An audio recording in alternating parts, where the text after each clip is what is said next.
Rock Transformations Unit, Lesson 3.3, Plate Motion and Rock Transformations. Activity 2, Moving Through Rock Transformations. Here's what your student screen looks like for this part of the lesson.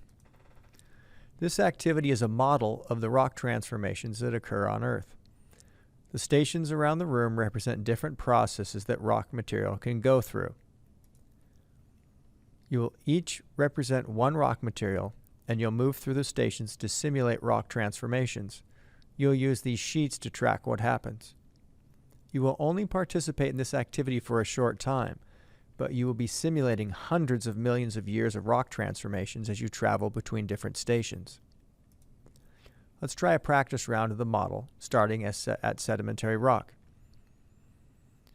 Notice how I circled sedimentary rock in the section that says starting rock material before first process. In a few minutes, I will assign each of you a starting station. Let's say I'm assigned to start at Station B. Station B is the melting station. On my sheet, I'll write B under the station column and melting under the process column.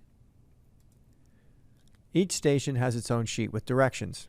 I'll read the directions at the top of the sheet for Station B to find out what I need to do first. You are heated enough to melt. On your rock transformations tracking chart, circle what you become as a result of this process. I started out as sedimentary rock, and I was heated enough to melt. Which rock material should I circle on my sheet in order to show what I became after the melting process? Should respond, magma. I will circle magma on my rock transformations tracking chart sheet.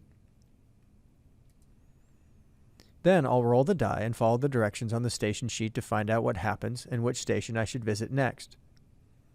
Students, roll the die, locate the number you rolled on the station instruction sheet.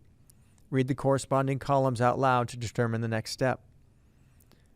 Once I have rolled the die, I will go to the next station indicated on the station instruction sheet. Let's review where the different stations are in the classroom. Then I'll assign your starting stations. This table shows what rock material each of you should start out as. Find your starting station in the left column. Then look at the right column to see your starting rock material. Circle your starting rock material on your rock transformations tracking chart. I'll give you each one die to use. Hold on to it and take it with you from station to station. Modeling rock transformations. Step 1 and 2. Circle your starting rock material. Go to your assigned starting station. Step 3. Write down the station number and process. Then, determine the rock material you became after the process takes place. Circle this process on your sheet. Step 4. Roll the die. Refer to the table and read what happens to you after you transform. Move on to the station indicated.